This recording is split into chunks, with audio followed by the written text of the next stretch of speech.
محبت اور جنون قسط نمبر 30۔ آؤ بیبی آؤ، آج میں اپنے ایک دشمن کو ختم کر کے ہی آگے قدم بڑھاؤں گا۔ خباثت سے ہنستے ہوئے اس نے دروازے کی سمت دیکھا۔ اب آ بھی جاؤ، اور کتنا انتظار کرواؤ گی مسکان میڈم؟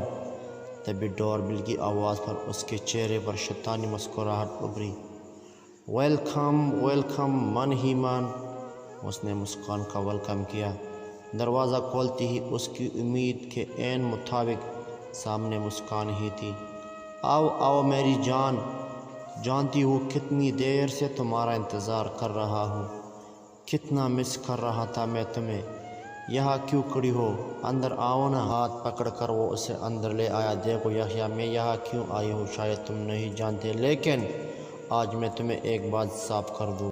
آج تم نے اپنے ادھر ادھر کی بات میں گھما کر بات پلٹنے کی کوشش بھی کی تو میں بتا رہی ہوں یہ تمہارے لیے بالکل اچھا نہیں ہوگا۔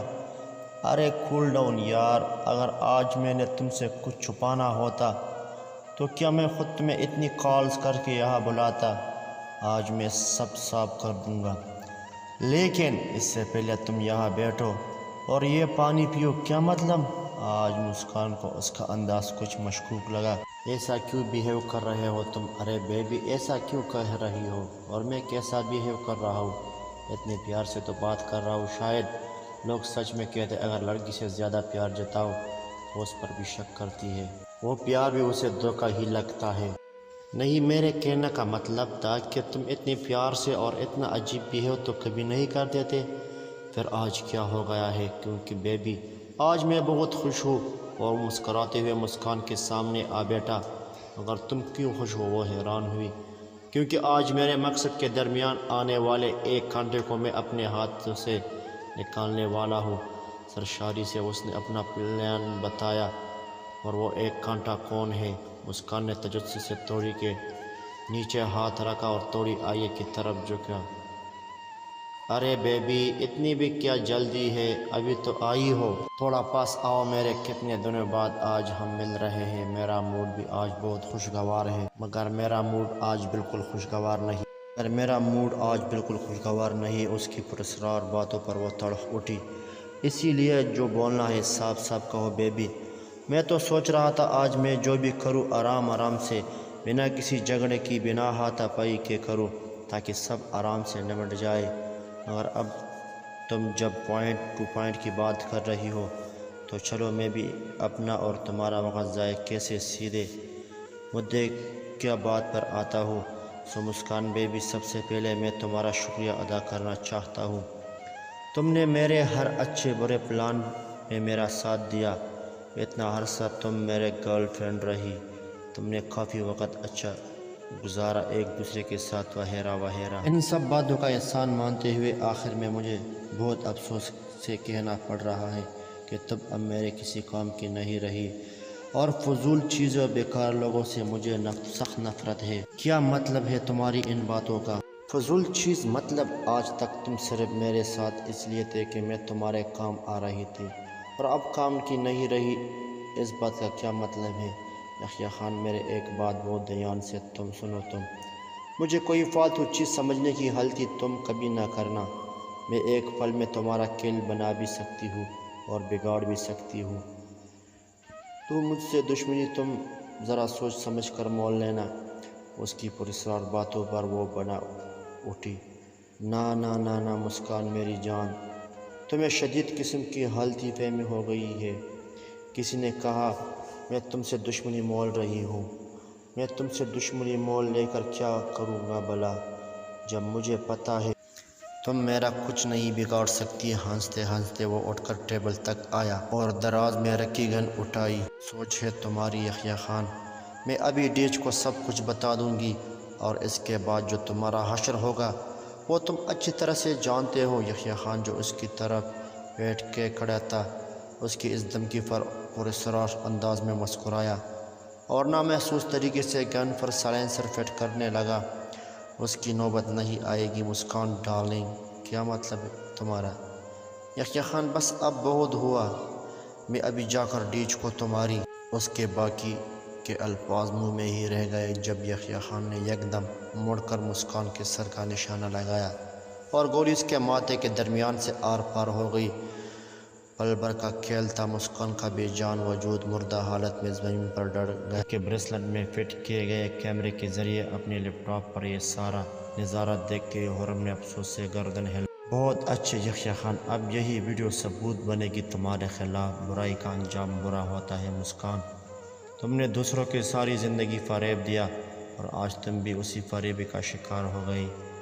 تمہیں تمہارے دھوکے نے اپنے انجام تک پہنچایا، لیکن میرا وعدہ ہے ڈیج، تمہیں تمہارے انجام تک صرف میں پہنچاؤں گا۔ مسکان تک میرا کوئی مطلب نہیں تھا، وہ تمہارا مہرا تھی ڈیج، اور اپنی ہی بے جا چالوں کا شکار ہو گئی۔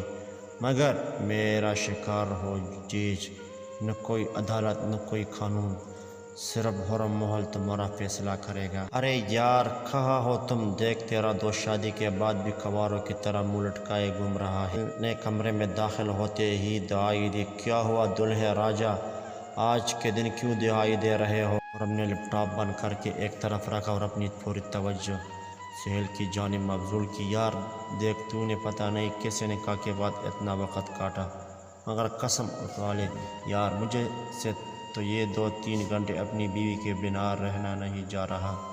ہاں ہاں ہاں، کیا ہو گیا اب؟ اس کی بے چینی پر وہ مسکرائے بغیر نہ رہ سکا۔ ارے مطلب حد ہے، مجھے میرے دل کا قرار ایسے ہی پسند ہے، پر یہ میک اپ کروانے کی کیا ضرورت ہے؟ اس نے منہ بنایا۔ گڑیا، ردا، آنٹی اور میری ساسو ماں، سب لڑکی اور عورتوں کا ٹولہ مل کر پارلر گیا ہے، منہ بنا کر کہتے ہوئے وہ دب سے آلتی پالتی مار کر خرم کے عین سامنے آ بیٹھا۔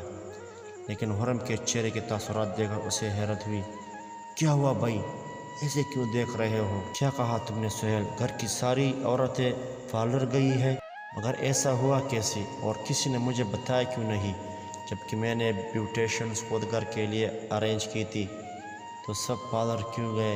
حیرت اور پریشانی میں سوال کرتے ہوئے وہ لیپ ٹاپ بند کر کے کھڑا ہو گیا، اور کے ساتھ سہیل خان بھی بیڈ سے نیچے اتر آیا۔ مجھے زیادہ تو نہیں پتہ یار، مگر آنٹی جی بول رہی تھی کہ جن بیوٹیشن کو تم نے آنے کا بولا تھا ان کے گھر میں کچھ مسئلہ ہو گیا ہے، اور اچانک سے اتنی جلدی کوئی بیوٹیشن راضی نہیں ہوں گی، اس لیے انہوں نے سوچا جتنی دیر نیو بیوٹیشن ارینج کرنے میں لگے گی اتنے ہی وقت میں سب جا کر پارلر سے تیار ہو کر آ جائیں گی۔ میں نے بولا تھا ان سب سے کہ مجھے ساتھ لے جائے، مگر سب نے مجھے سیریس ہی نہیں لیا۔ پر یار تو اتنا پریشان کیوں ہو رہا ہے؟ ان کو کافی دیر ہو گئی ہے، مجھے لگتا ہے وہ سب بس ابھی آتی ہی ہوں گے۔ میں نے اپنی طرف سے خرم کو تسلی دینے کی کوشش کی۔ میں اس لیے پریشان ہو رہا ہوں یار کیونکہ ردا کو خطرہ ہے۔ میں نے آج مہندی کے ساتھ رخصتی کا اس لیے بولا کیونکہ کل رات یحییٰ خان یہاں آیا تھا۔ ردا یہ کمرے میں یہ کیا بول رہے ہو یار؟ کل رات وہ یحییٰ خان یہاں آیا تھا اور تو مجھے اب بتا رہا ہے؟ خیر چھوڑیے، وقت بحث کا نہیں ہے۔ ویسے وہ آیا کیوں تھا یہاں؟ مجھے لگتا ہے کہ اس کا ردا کو کڈنیپ کرنے کا ارادہ تھا، کیونکہ کل رات جو وہ یہاں آیا تھا اس نے ردا کی پرفیوم کی شیشے تبدیل کر دی تھی۔ اس وقت تو مجھے پتہ نہیں چلا تھا، مگر جب میں صبح اٹھا تو اچانک میری نظر ڈریسنگ ٹیبل پر گئی اور وہاں پرفیوم کی شیشے ٹیبل کے بالکل کنارے پر رکھی تھی۔ میں تو اسے ٹھیک کرنے گیا تھا، مگر اچھا ہوا مجھے وقت پر یاد آ گیا ردا کا پرفیوم اور کچھ چیزیں ختم ہونے والی تھیں، تبھی ہم اس دن شاپنگ کرنے گئے تھے۔ مگر وہ وہی پرانی پرفیوم کی شیشی تھی اور فل بھری ہوئی تھی، جبکہ ردا کی ساری شاپنگ میں نے اپنے ہاتھوں سے اپنی پسند سے کی تھی۔ تبھی مجھے اس شیشے پر شک گزرا اور میں نے اسے وہاں سے ہٹا دیا۔ کچھ تو گڑبڑ ہے سہیل، ورنہ تم ہی سوچو ایک ساتھ تمام بیوٹیشنر کے گھروں پر مسئلے کیسے ہو سکتے ہیں؟ تو پھر دیر کس بات کی یارا؟ مجھے پتہ ہے وہ سب کون سی پارلر گئی ہے، ہم چلتے وہاں۔ ہاں چلو سہیل، گاڑی نکالو تم، میں ابھی عجلت میں ادھر ادھر دیکھتے ہوئے وہ الماری کی طرف بڑھا، لیکن اس سے پہلے ہی موبائل کی رنگ ٹون نے اس کی توجہ اپنی جانب مبذول کروائی۔ جٹ سے فون اٹھا کر اس نے اسکرین پر جگمگاتے نام کو دیکھنے کے بعد ایک نظر سہیل کی اتفاقیہ نظروں میں دیکھا۔ امی کا فون ہے۔ تیزی سے فون کان سے لگانے کے ساتھ اس نے سہیل کی نظروں کا بھی جواب دیا۔ ہیلو ماں، کہاں ہے آپ لوگ؟ چپ چاپ سب چلے گئے ہیں، ایک بار مجھے بتانا ضروری نہیں سمجھا؟ وہاں سب ٹھیک ہے نا؟ فون اٹھاتے ہی اس نے سوالوں کی بوچھاڑ کر دی، مگر آگے سے کوئی جواب نہ ملنے پر اسے اور حیرت ہوئی۔ ماں کیا ہوا؟ کچھ تو بولیے۔ وہ حرم بیٹا، پتہ نہیں وہ کون لوگ تھے، وہ ہمارے رد اور ہانیہ کو اٹھا کر لے گئے۔ میں نے روکنے کی بہت کوشش کی مگر وہ اتنے سارے تھے کہ ہم کچھ نہیں کر سکے۔ نادرہ بیگم کی باتیں سن اسے اپنے پاؤں پر کھڑے رہنا مشکل ہو گیا۔ یہ خبر اس کے سر پر کسی بم کی طرح گری تھی۔ کرب سے آنکھیں بند کرتے ہی اس نے ایک گہرا سانس خارج کیا۔ بہت بڑی غلطی کر دی ڈی ایچ، اس بار تو نے بہت غلط جگہ وار کیا۔ آپ تو ٹھیک ہے نا ماں؟ اس نے خود پر بڑی مشکل سے ضبط کیا۔ ہاں بیٹا ہم ٹھیک ہے۔ حرم بیٹا تم پولیس کو فون کرو نا، پتہ نہیں ہمارے بیٹیوں کو یہ کون لوگ اٹھا کر لے گئے ہیں۔ ماں آپ لوگ کہاں ہیں؟ میں لینے آتا ہوں اب سب کو۔ نہیں حرم تم ہماری فکر چھوڑو، میں نے تمہارے بابا کو فون کر دیا ہے، وہ ہمیں لینے آ رہے ہیں، ہم آتے ہیں گھر۔ مگر بیٹا تم جاؤ جلدی پولیس کو خبر کر دو۔ ہاں ماں اب لوگ دھیان سے آنا، کچھ بھی ہو سب سے پہلے مجھے خبر کرنا۔ خداحافظ۔ فون رکھتے ہی اس نے ضبط سے آنکھیں میچ کر لیے۔ کیا ہوا حرم؟ سہیل نے دھڑکتے دل سے پوچھا، حالانکہ حرم کی سرخ ہوتی آنکھیں اور چہرے پر پیلا تیش کچھ غلط ہونے کی پتہ دے رہا تھا۔ وہ لوگ رضا اور ہانیہ کو اٹھا لے گئے۔ حرم کی آواز اسے کسی اکائی سے آتی محسوس ہوئی۔ کیا وقت ایک بار پھر اس سے اس کی بہن چھین لے گا، یا پھر اب کی بار نقصان زیادہ ہونا تھا، کیونکہ اس بار اس کی بہن کے ساتھ ساتھ بیوی کی جان بھی خطرے میں تھی۔ گہرا سانس لے کر اس نے خالی نظروں سے حرم کی طرف دیکھا۔ اچانک سے دماغ میں جم کا ہونے کے ساتھ ساتھ اس نے 2 قدم حرم کی طرف بڑھائے۔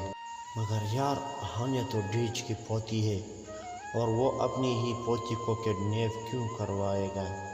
ہانیہ کو کچھ پتہ نہیں چلے، اس لیے اس ڈیچ نے ہانیہ کا اتنی جلدی نکاح کر دیا۔ پھر ڈیچ ہانیہ کو کڈنیپ کروا کر اپنی سچائی کھل جانے کا رسک کیوں لے گا؟ یہ سب تو اب ہمیں صرف ایک ہی انسان بتا سکتا ہے۔